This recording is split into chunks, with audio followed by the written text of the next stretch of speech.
Oke, baik. Selamat pagi teman-teman semua. Pagi. Baik, jadi kali ini saya mau cerita yang sederhana aja, nggak yang ruwet ya. Cerita sederhana soal keamanan router mikrotik. Kenapa? Karena seperti kita ketahui bersama, dalam setahun terakhir ini cukup banyak yang katanya isu bug atau keamanan mikrotik. Baik, kita mulai ke topiknya. Ya, jadi dalam tahun 2018 ini ya, ada cukup banyak tercatat vulnerable mikrotik. Ya. Ini dari catatannya CVE, Common Vulnerable and Exposures, ya, yang mencatat berbagai dalam tanda kutip bug atau vulnerable dari perangkat-perangkat keras ya. Dan enggak hanya mikrotik gitu ya. Teman-teman di sini mungkin yang pakai mikrotik merasa, aduh kok ternyata banyak bugnya ya. Tenang aja, yang merek lain jauh lebih banyak. Ya, itu. Nah, kemudian dari sekian banyak bug ini ya, ada satu yang sangat menonjol sebetulnya, yang 14847 kalau saya nggak salah, ya, di mana yang cukup fatal adalah bahwa penyerang atau orang yang menjalankan software yang bisa untuk menyerang kelemahan ini bisa mendapatkan full akses ke router kita. Ada beberapa hal. Sebetulnya yang diserang pertama kali bukan router OS-nya tetapi beberapa level kernel di bawahnya. Ya. Nah, ada beberapa hal yang kemungkinan terjadi. Ya. Yang pertama adalah username dan passwordnya ketahuan. Ya, jadi kalau software itu dijalankan, maka software itu akan menginformasikan username dan password router yang kita serang. Nah, dan karena username dan passwordnya ketahuan, otomatis orang yang tahu username dan password pasti bisa mengubah setting. Yang paling sederhana yang sering dilakukan adalah kok tiba-tiba DNS servernya berubah ya. Ya kan? Tadinya kita DNS servernya biasanya menggunakan IP-nya ISP, tiba-tiba IP-nya IP nggak tahu di mana gitu. Dan network kita jadinya nggak jalan karena DNS-nya nggak bisa resolve. Karena IP yang dimasukkan itu bukan DNS server yang bisa kita pakai. Ada yang pernah ngalamin nggak? Pernah kan? Pasti banyak yang ngalamin. Pasti, saya yakin. Ya. Ini gejala pertama. Ya. Gejala berikutnya, settingnya banyak yang berubah-berubah. Kemudian kalau nanti lihat di scheduler ada tambahan script, di scriptnya juga ada tambahan script. Kemudian fetch-nya jalan terus. Tahu fetch? Fetch itu adalah kemampuan router untuk mendownload sesuatu dari internet. Ya, fetch-nya jalan terus. Nah, itu ciri khas dari vulnerable ini 14847. Ya. Dan sebetulnya saya di warning dari teman-teman Latvia sekitar 2 minggu yang lalu, saya diminta untuk ngomong soal vulnerable ini. Bukan soal teknis, tetapi problemnya adalah di beberapa situs yang mencatat hole-hole ini, tercatat bahwa sampai saat ini itu ada sekitar 250.000 router yang masih berpotensi lubang. Ya. Oke, 250.000 router. Di satu website itu ada list IP-nya sebetulnya. Jadi tinggal kita jalankan software-nya, kita pasti akan bisa dapat username password-nya. Kemudian yang sangat membuat ini priority penting saya harus ngomong ini adalah di antara 250.000 itu sebagian besar adanya di Brasil dan Indonesia. Jadi kalau kita ambil setengah-setengah aja ya paling nggak ada 100.000 router di Indonesia yang berpotensi kena vulnerable ini. Ya, karena itu dengan segala dengan segala keterpaksaan saya dipaksa ngomong ini. Nah, jadi intinya itu tadi ya. Jadi attacker bisa mendapatkan full access ke router kita sehingga username dan passwordnya pun ketahuan. Sehingga apapun yang ingin dilakukan oleh penyerang, dia bisa lakukan. Ya. Kemudian, apakah router OS-nya ada yang berubah? Setahu saya tidak. Ya. Settingnya yang berubah, software-nya tidak. Ya. Nah, kemudian ini adalah beberapa script yang dijalankan secara otomatis kalau router kita kena serangan, ya. Jadi kenapa ada fetch misalnya? Fetch itu dilakukan supaya router selalu mendapatkan script yang terbaru. Supaya makin canggih. Jadi kalau ditutup ini dia bisa download, dia otomatis download sendiri, bisa belok lagi gitu. Ya. Itu kenapa ada script dan scheduler yang ditanam supaya dia melakukan fetch. Jadi bukan dikirim dari luar tapi routernya sendiri yang narik. Kemudian secara teknis sebetulnya apa sih yang terjadi gitu ya. Jadi yang pertama adalah tadi saya sudah bilang soal autentikasi. Autentikasinya diambil 100%. Ya, jadi penyerang bisa membypass autentikasi dan dengan dia bermain session ID dia bisa mendapatkan full access di router. Kemudian ada juga yang dipakai untuk mining coin, ya, kayak Bitcoin gitu. Caranya gimana sih kok bisa ya router OS mining coin gitu ya. Saya punya banyak di kantor bisa kaya kayaknya nih kalau saya jalanin buat mining gitu ya. Tapi jangan salah sebenarnya bukan routernya yang mining coin, nanti saya jelasin. Ya. Kemudian kok bisa-bisanya dia mining coin? Jadi gini, kalau kita tahu di router kita itu ada services ya. Apa aja? Ada telnet, ada FTP, ada Winbox, API, ya. Salah satunya ada web, ya.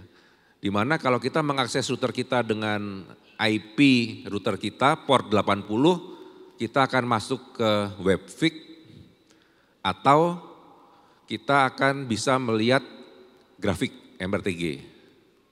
Ya. Jadi di router kita itu ada service yang buka di port 80, benar ya? Nah, oleh penyerang service ini dimatikan port 80-nya. Jadi kalau teman-teman nanti pulang lihat routernya, loh kok service saya di port 80 mati padahal saya nggak merasa mematikan, itu salah satu ciri khas kena serangan ini. Kenapa dimatikan port 80-nya? Karena penyerang kemudian mengaktifkan proxy. Mengaktifkan proxy. Kemudian buat apa sih mengaktifkan proxy? Dan itu secara transparan semua traffic browsing kita belok. Jadi kalau kita mau browsing tertentu, ada di NAT itu ada redirecting ke proxy lokal. Jadi ada transparan proxy di situ yang dijalankan. Terus miningnya di mana gitu ya. Nah, jadi penyerang kemudian mengganti error HTML di proxy kita. Error HTML itu apa? Error HTML itu adalah halaman yang akan ditampilkan kalau kita browsing sesuatu dan error. Ya. Jadi kalau kita buka sesuatu gitu dan websitenya nggak ada gitu ya, 404 misalnya, maka proxy akan menampilkan halaman error. Halaman error inilah yang ada script miningnya. Ya. Jadi sebenarnya siapa yang mining? Yang mining adalah laptop kita. bukan routernya. Router hanya menyediakan HTML yang ada script miningnya. Jadi kalau kita browsing, kemudian kita akan kena halaman 404 atau halaman error yang lain, maka laptop kita meskipun cuma sebentar, mungkin cuma beberapa detik atau 1 menit gitu ya, atau kalau kita biarin halaman errornya itu ya berarti akan lama juga, laptop kita akan kerja untuk mining digital coin.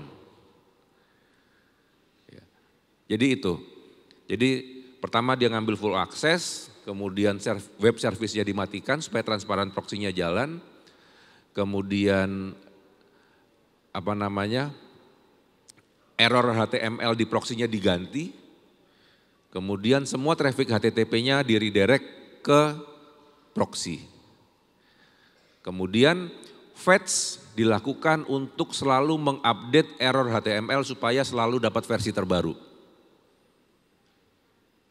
Jadi penyerangnya bisa mengarahkan misalnya, oh yang ini account miningnya di blok atau segala macam atau problem, dia bisa, router akan mendownload script mining yang baru sehingga akan selalu terupdate. Itu dilakukan dengan fetch. Jadi itu sebetulnya yang terjadi pada router kita kalau router kita kena vulnerable yang 14847 itu. Cara menghilangkannya bagaimana? Ya tinggal dihapusin aja semua skripnya sebetulnya. Termasuk yang ada di error HTML-nya. Ya, jadi web proxy mikrotik itu sebetulnya bisa kita mengganti halaman error HTML-nya, ya tinggal kita ganti balik lagi aja supaya nggak jadi script mining. Fetch-nya dimatikan, scheduler-nya dimatikan, proxy-nya dimatikan, transparan redirecting-nya dimatikan, ya sebenarnya udah selesai. Ya. Nah itu untuk menghilangkan efek-efeknya, tapi bagaimana kita bisa mencegah supaya router kita tidak kena, itu lebih penting sebetulnya. Ya. Nah, jadi pelajaran pertama yang harus diamini teman-teman semua adalah username dan password itu tidak cukup kuat. Kenapa? Satu, kemungkinan kena brute force besar sekali. Ya. Jadi meskipun nggak ada vulnerable yang tadi, kalau ada orang yang iseng brute force tetap bisa kena. Kemudian juga potensi password itu bocor, potensi password itu kemudian sama dengan account yang lain, karena kita sebagai manusia punya ratusan account, mungkin di internet nggak mungkin passwordnya beda semua gitu ya. Pasti akan berulang, satu bocor yang lain kena juga. Ya. Jadi jangan merasa router kita aman hanya karena kita sudah login dengan admin dan mengganti password. Ya. Kalau untuk kondisi sekarang itu masih sangat tidak aman. Satu itu. Kemudian jangan malas untuk mengupdate ke versi terbaru. Kenapa? Karena di versi terbaru seharusnya teman-teman mikrotik pasti akan melakukan patch dari lubang-lubang yang sudah diketahui sebelumnya. Apakah ada jaminan versi terbaru itu pasti jalan lancar baik? Nggak ada juga sebetulnya. Karena itu kalau kita memang concern di jaringan dan kita punya banyak router, kita pasti harus tes dulu. Nggak bisa langsung, wah ini ada versi baru download gitu. Nggak. Pasti kita harus tes juga, kita pastikan apakah versi yang baru ini betul-betul bisa jalan sesuai kebutuhan kita. Ya, karena itu sekarang kalau di mikrotik itu ada versi stable, ya, ada versi update, ada versi rilis candidate, ya. Jadi tergantung kita nyalinya seberapa gede gitu kan. Kalau nyalinya gede ambil yang rilis kandidat gitu kan. Atau beta gitu kan. Nah, tapi kalau kita pengen aman ya ambil yang stable. ada yang bug fix juga ya. Jadi biasanya kalau stable masih ada bugnya, dia akan diupdate pakai bug fix. Kemudian yang sering kelupaan adalah semua services yang ada di router kita biasanya bisa diakses dari IP manapun. Kenapa? Kita pengen gampang. Saya tuh sering jalan-jalan ya Pak, IP-nya nggak tentu. Di rumah saya pakai seluler, IP-nya nggak tentu. Nggak mungkin saya memproteksi servicesnya misalnya. Ya. Kemudian salah satu yang sering terjadi juga adalah DNS server dan proxy di mikrotiknya nggak diprotek. Kita masang router, centang, hidupin DHCP, allow remote request di DNS-nya dihidupkan dan jadilah router kita DNS yang bisa dipakai orang sedunia. Kita nggak proteksi DNS-nya. Ya. Itu kalau kena DNS amplification attack lumayan. Ya. Itu yang sering kita lakukan. Ya. Kemudian juga kalau memang tadi problemnya adalah bahwa IP kita berubah-berubah, kita nggak bisa memproteksi services dengan IP tertentu, pilihannya ya bisa pakai VPN atau mungkin pakai teknik-teknik kayak port knocking. Nanti saya akan jelaskan. Kemudian juga jangan juga 100% hanya mikirin router kita. Karena di bawah network kita juga ada network yang harus dilindungi. Jadi problem security itu bukan hanya security ke router kita, tapi juga security ke network di bawah router kita. Nanti kita akan bahas bedanya apa. Oke, kita mulai dari yang pertama, upgrade ya. Jadi jangan malas untuk upgrade, apalagi kalau router Bapak Ibu sekalian bukan router yang penting banget.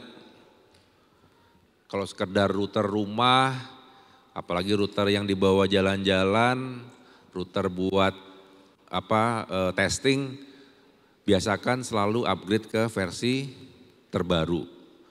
Cara upgrade-nya gimana? Untuk saat ini cara upgrade-nya udah gampang sekali, tinggal mencet tombol check for update, terus upgrade, download and upgrade. Jadi nggak perlu lagi kita download ke laptop, kemudian kita harus FTP, kemudian di restart, enggak. Karena routernya, selama routernya terkoneksi ke internet, dari router bisa langsung download versi terbaru dan menginstal. Ya, jadi nggak ada alasan lagi buat males upgrade ke versi terbaru. Ini saya baru upgrade tadi malam, tadi pagi tepatnya. Pada saat bikin materi, sekarang versi 643.4 ya, versi 17 Oktober. Ya. Karena ini memang router yang saya biasa sehari-hari saya bawa buat nge-lab segala macam, ya saya upgrade aja, nggak ada beban mental gitu. Paling nggak jalan kita net install gitu ya. Oke, kemudian berikutnya services. Router kita itu punya banyak services. Ini salah satu router yang paling kaya servicesnya. Webnya hidup, ada Winbox ya, Winbox nggak ada router lain punya Winbox.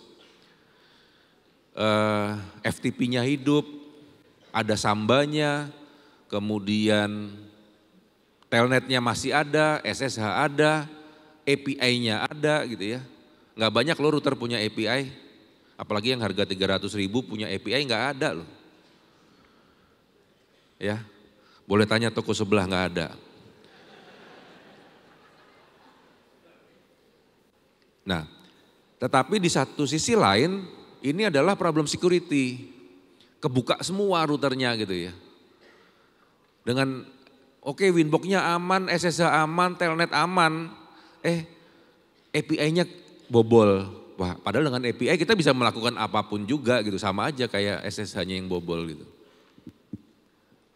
Oke, kemudian caranya bagaimana?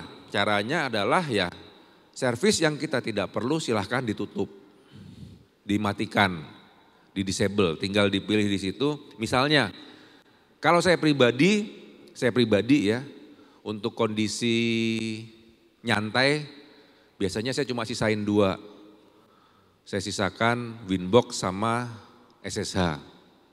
Yang lainnya saya tutup. Kecuali memang perlu gitu ya, kalau kecuali kita mau mainan API atau mau mainan yang lain baru kita buka. Atau misalnya FTP, kalau kita pas mau upload ya baru kita hidupin gitu loh. Setelah upload selesai kita matiin lagi servicesnya.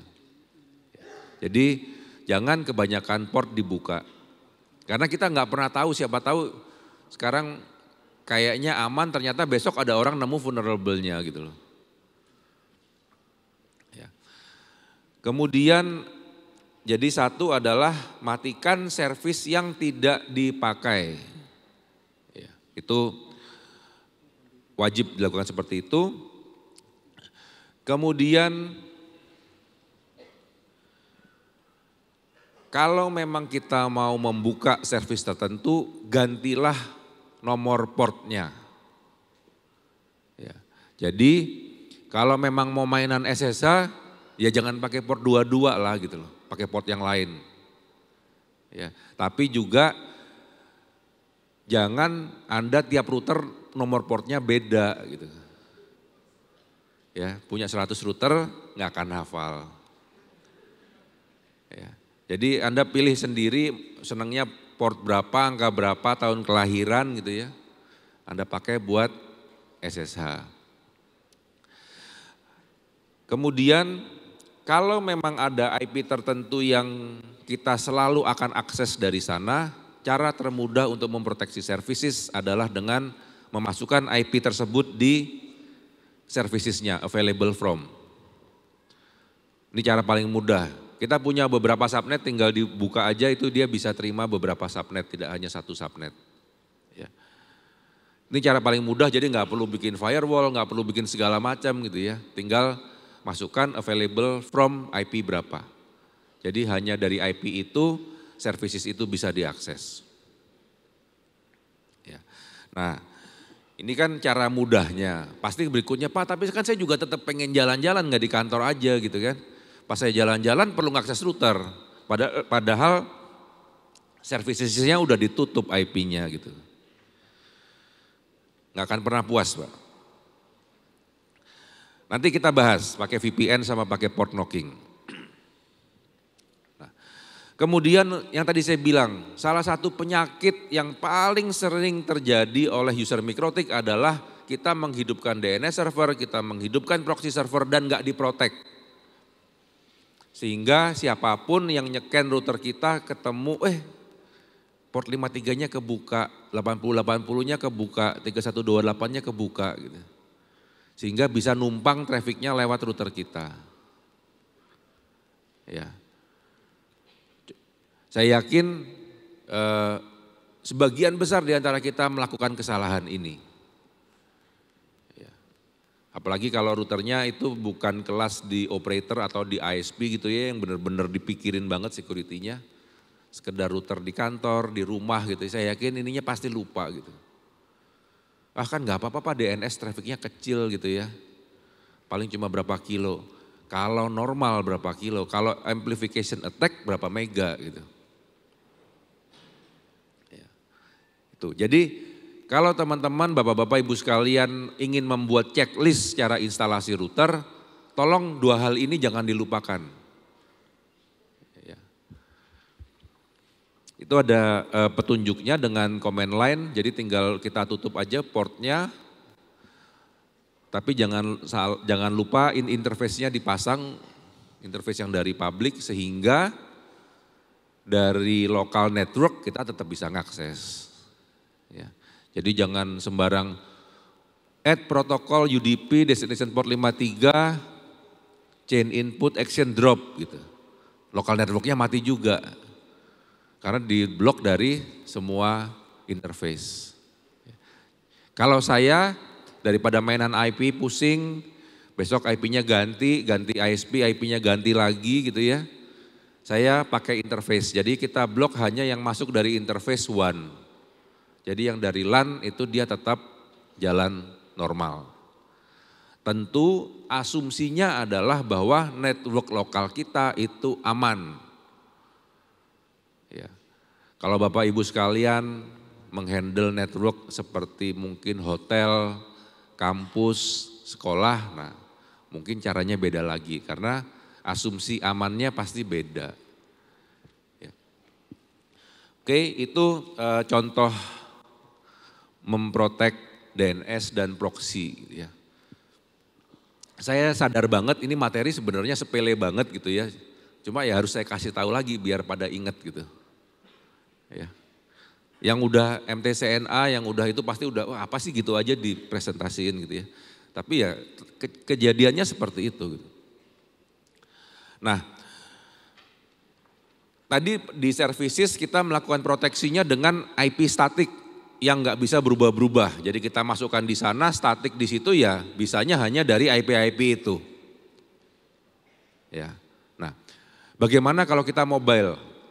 Alternatif yang bisa kita lakukan adalah kita punya VPN server di network kita bisa akses VPN ke sana sehingga dimanapun lokasi kita, kalau kita setelah kita VPN maka IP kita adalah IP VPN server itu. Ya, sehingga IP itu bisa kita masukkan ke allow address di services tadi. Ya.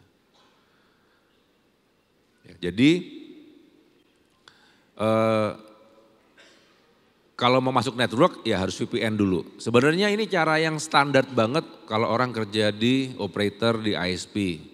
Karena sebagian besar server kita pasti ketutup kok dari luar sebetulnya. Ya. Nah, atau kalau mau kita bisa coba juga dengan sistem port knocking. Ya. Kayak apa sih port knocking? Port knocking, jadi misalnya kita pengen port knocking yang pertama TCP port 100, yang kedua 200, yang ketiga 300. Ini contoh aja, nomor portnya bisa diganti sesuka kita, protokolnya nggak harus TCP, bisa apa aja. Ya. Saya jelasin satu-satu. Yang paling atas itu adalah kita akan punya address list yang trusted atau yang dimana dia sudah melakukan port knocking, dia IP-nya ada di address list itu, yang paling atas. Jadi dia udah accept, dia nggak akan baca rule di bawahnya. Ya. Kemudian yang kedua rule ini akan mendetek kalau ada traffic port 100.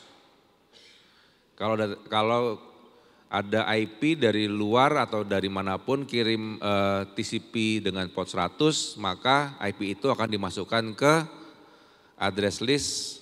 Di sini saya sebutnya step 1. Tuh. Berikutnya apa? Oh ya, satu hal, karena ini kita mau memproteksi router, chain-nya akan selalu input ya. Kemudian step berikutnya kita akan detect port 200-nya. Ini bacanya gimana sih? Bacanya adalah kalau ada IP ngirim dengan destination port 200 dan pengirim itu ada di dalam address list step 1, maka address pengirimnya dimasukkan ke dalam address list step 2. Ya. Jadi tadi udah step 1 pindah ke step 2. Karena dia udah melewati 2 port. Ya. Nah, karena kita tadi sepakat bahwa kita mau knockingnya dengan 3 port, ada satu lagi, kalau dia ada di dalam step 2, jadi IP-nya udah kecatat di address list step 2, dan dia mengirimkan paket TCP port 300, maka dia address listnya, source address-nya akan dimasukkan ke dalam address list trusted. Ya, jadi udah 3 kali, dimana kalau dia udah trusted, nanti kalau dia kirim paket apapun dia akan accept, di atas tuh ada accept. Ya. Address list trusted itu actionnya accept. Nah, kemudian yang paling bawah itu semua port-port services yang tadi kalau diakses dari one kita drop. Ya. Dengan cara seperti ini kita nggak perlu VPN. Kalau kita misalnya lagi di kayak gini, kita lagi MUM di hotel gitu ya, pengen ngakses router kita tinggal lakukan port knocking. Mungkin Bapak Ibu bingung, Pak kan susah ngakses TCP 100, 200, 300 gitu ya. Ada aplikasinya, cari aja aplikasi port knocking. Jadi nanti kita tinggal nyetel aja, knocking pertama mau pakai apa port berapa, knocking kedua pakai apa port berapa, knocking ketiga pakai apa port berapa. Itu otomatis dan cepat sekali, kebuka. Di handphone ada, di Android ada, di iOS ada, di laptop ada, kayaknya di semua operating system ada aplikasi bantu untuk ini. Dan kayaknya bisa di save juga. Jadi oh ini router rumah, port knockingnya seperti ini, tinggal kita jalanin, start gitu, run gitu ya. Dia akan nge-knock, dik, otomatis kita bisa masuk. Ya. Itu. Kemudian berikutnya, nah ini tadi saya bilang chain input. Kenapa input? Karena kita mau memproteksi router. Ya.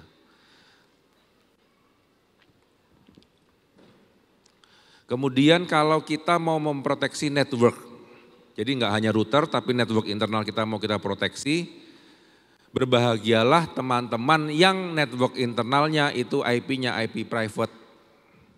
Karena sebetulnya nggak perlu diapa-apain, IP private itu secure, nggak bisa diakses dari luar. Ya, kecuali sengaja bikin destination NAT di router supaya bisa masuk ke dalam. Tapi by default NAT itu secure, sehingga IP private-nya aman. Jadi nggak perlu diapa-apain sebetulnya, nggak perlu firewall, nggak perlu segala macam, itu aman dari luar ya. Nah, yang menjadi masalah adalah kalau network internalnya itu juga pakai IP public. Kenapa? Karena berarti bisa diakses dari luar. Sehingga kita perlu membuat filter-filter untuk memfilter juga network di bawah kita. Contohnya, ini tadi port yang tadi ya, yang ada API, web, TCP, SSH, telnet dan lain-lain.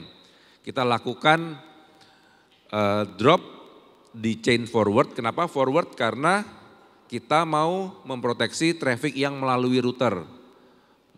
Traffic melalui router bisa kita lakukan forward filtering firewallnya dengan chain forward. Jadi protokol TCP destination portnya yang tadi itu, kemudian interface-nya interface 1, chain forward, action drop. Dengan cara ini, kalau di dalam internal network kita ada banyak router mikrotik, otomatis semua servicesnya tidak akan bisa diakses dari internet. Satu rule aja. Ya. Kalau dari luar ya, kalau yang ganggu di dalam ya tetap bisa. Ya itu. Kemudian ini contoh port knocking untuk jaringan di bawahnya. Kalau tadi port knocking untuk akses ke router, ini port knocking untuk jaringan di bawahnya. Bedanya apa? Bedanya hanya chain-nya forward.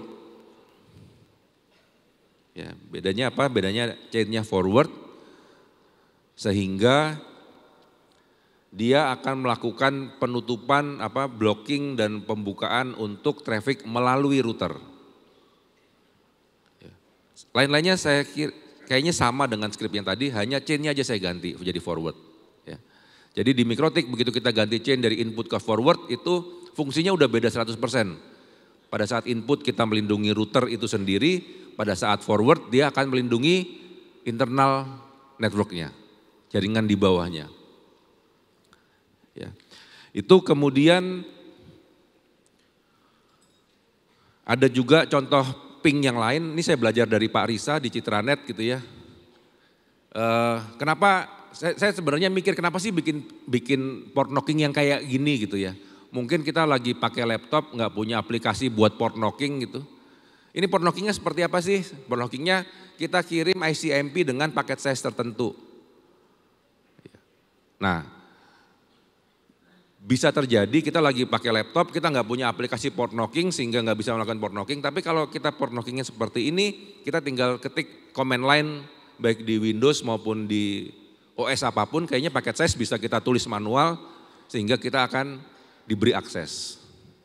Ini adalah contoh kalau kita mau membuat port knocking dengan ICMP paket size-nya 678 nih saya contohin ya.